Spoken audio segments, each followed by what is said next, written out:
Hello and welcome to another video thing.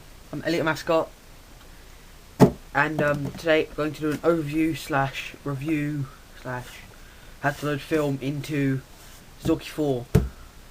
Excellent camera. So yeah, I have two of these by chance. I ordered one off the internet and then I got given another one. So yeah, for a bit of luck for me, I have actually managed to acquire two, even though only one's got a leather case. And this one here, I don't know if you can see that, it's not going to focus, is it? But the aperturing goes down. It's meant to be, it's the Jupiter 8 lens, it's meant to be f22 to f2. But this one doesn't go up to 22, it goes up to just under f8. And then when you move it down to the smallest aperture, it goes actually beneath f2. Even though that's f2 there, and that's f22. But the dial's a bit broken on this lens. Good lens though. The other one I've got is in there and it's working. But anyway, if you didn't notice, I've just got a bit of cling film around this one because this is the body and the lens that I don't really use. So I just have these like on show, but I don't really fancy getting this dust on this lens because it's still spare, even though it is a bit dusty. Probably won't be able to see that. Open it up a little bit. Ooh. Sexy looking lens though. So yeah, the Zorki 4 is a rangefinder camera, which if you've looked into it at all, you probably will know. And basically, the only difference, or what a rangefinder camera is kind of like a rangefinder camera would be something that's slightly different to a normal SLR in the focusing method. And the way that it focuses is when you move the lens and focus it by, the normal manual focus way by moving the lens, it pushes this tab here into certain degrees of, like, certain amounts. What that does is that changes the mirror in this little window here, and it sends a projection into here. So, and then what you have to do is you have to move the lens right or left depending on where the smaller projection is. And once the larger line, the smaller projection is lined up with the normal image that you see, it's in focus. And it's quite an accurate method of focusing compared to sometimes if you're looking through the lens of an SLR, it's quite difficult to tell with slight alterations of the lens what's in more focus. But in this one, it's very finite, I think that's the word, on which one's which. But if I'll try and show you, you might not be able to see actual focus, but there's like a little yellow screen. It's on the pen right now. And basically, I'm trying to move it now, but I'm not sure if you're able to see it. Okay, you can't really see it focusing, but basically, that's another image, and you'll be able to see it, and it has to, and then you line the two up, and then it's in focus. So yeah, this camera is a Leica remake, made in the Soviet Union, USSR type thing, and it's one of the earlier makes of, or like remakes, and basically, after World War II, Germany lost a lot of their patents of their products and stuff. So Leica, of course, wasn't individual, and the USSR took over and started making their own. The Zorki 4 and 4K are meant to be the best remakes that you can get. Only difference between 4 and 4K is with the 4 you have to wind this and then take a picture, whereas the 4K you have a little lever, which looks a bit easier, but it's not that much hassle, to be honest. So I'm not going to worry about that. So yeah. What was I going to say? Yes, so it's a Leica copy made in, I think, 50s to like late 70s. Both mine, this is a 69 model, made in the 69, this is 71. I think you can tell by the barcode, it seems logical, I'm not sure. I don't know. I did look it up and I'm pretty sure I remember.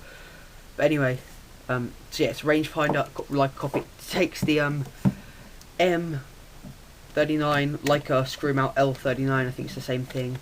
Screw mount. So even though this is fairly cheap glass and excellent glass, may I just add, but it's quite cheaply available. You can get this for like 20 quid, anywhere between 20 and 50.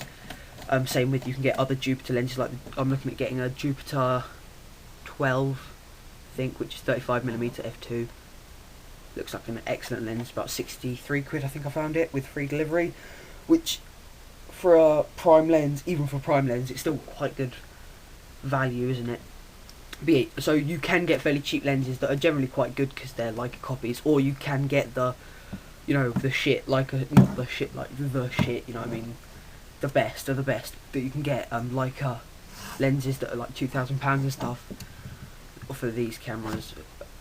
But of course you can't, like, mostly they would be used, you know, they were made for like the IIG and the IIA and IIII and stuff like that. It's just like amazing cameras. But okay, I'll show you. Okay, so imagine you've got a roll of film in there. There's not actually a roll of film in. How do you take it out? Right. I struggled with this for absolutely ages because it's not quite as simple as you think.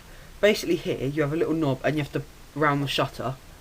You can see there's the shutter button, and then surrounding it is there another thing. You have to push it down and twist it right and pull it just till it stops. It's fairly simple. And once you've done that, that will let you lift up this lever knob here, and you twist it. It's quite stiff, and you'll twist it, and once you feel it, it'll click almost, but it won't completely click. It will just like get really loose, so you'll be like really having to pull it, and it'll just be easy again. And then that means you know it's done. And then to open up the bottom, you have two little flaps here. You flick them, twist them. The back just comes off like that. So you can see how the shutter mechanism works. I'll show you that. Okay, so another thing you have to do that I forgot to mention. Once you push down, you then have to pull it back up. You have to find the right place for it before it will actually... Okay, I'm not doing very good. Sorry, this is going to take a while because I'm really bad at cameras and... Well, you know what I mean. There you go, that feels like it. There you go. No, yeah. Okay, so you can now... You want to make sure that you're on and it's winding like this before you put the film in. Okay, I'll show you how it works. Basically, here you have two slides put together and they're light sealed by this part here. And as it comes across, one opens and then the next one comes across, like my hands, and then it winds back. One goes, and of course this is all in fractions of a second, but you can see this is 1/250th of a second, and you can't even see it. But if I put that onto bulb, oh, and make sure you wind it before you change your shutter speed. It says in the manual and stuff that you really must. So look, one side, second, and then it meets and it rewinds. Okay, I shall now show you how to load film. Quite a hard task for me, at least, because I'm not very good at it. Cheap ass film. There we go. I'm only gonna do this demonstration wise, rather than... Okay, so make sure this side is facing up like this, and so is this side. So both the pointy bits are facing downwards. And what you have to do, there's a little groove. You're really not going to be able to see this in here, and actually you currently can, it's a bit out of focus, but there's a slot. You have to slot this into there and wrap it around, and make sure that there's a little bump. I think you can just about see it. There's a little dot of light, and you have to make sure that enters one of the sprocket holes. So I'll show you what I mean by this. Oh, you have to get it in there and push it in until it meets here. So now there's a little bump coming out of the sprocket hole. What you then do, put it in your camera. I normally put it sprocket in first. I just find it easier that way. Hold it down, make sure it stays there, and chuck it in there. And then what you do is you wind it. Try and wind it. There you go. And make sure all the sprockets are in. And then what you do, you'd put the back on.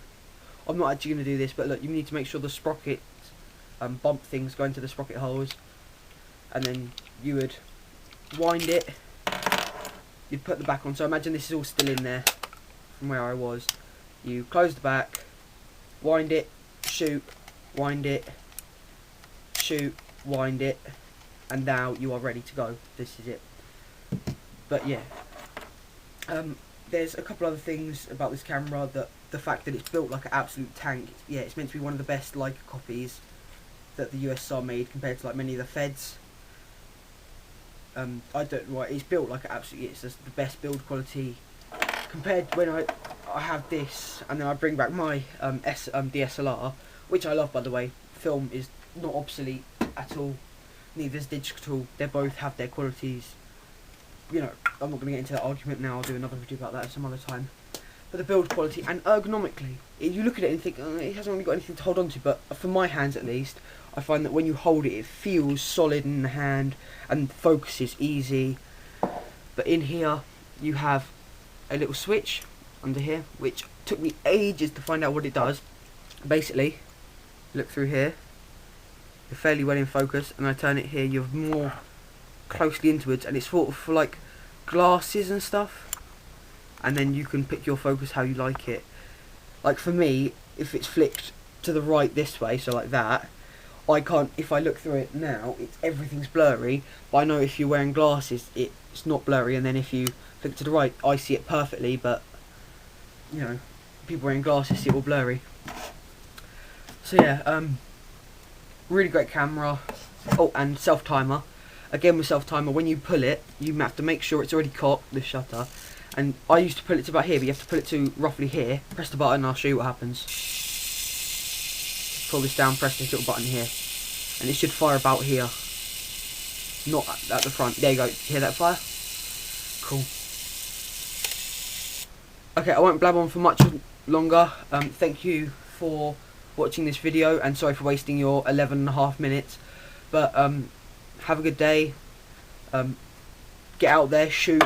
It's always better to be shooting than to be, you know, on the computer looking at videos, which I'm a complete cruel. I do that so much. I've just been out shot. I've shot a roll and a half of. I've shot half a roll of Kodak Professional BW 400CN C41 process, cut black and white, and Kodacolor, no, Colour Plus, because it's cheap ass film, and I'm going to like a festival thing next weekend, and I wanted to get a bunch of cheap ass shitty colour film. Boom. Okay, thank you for watching. Have a good day, everyone. Shoot loads, have fun. Bye.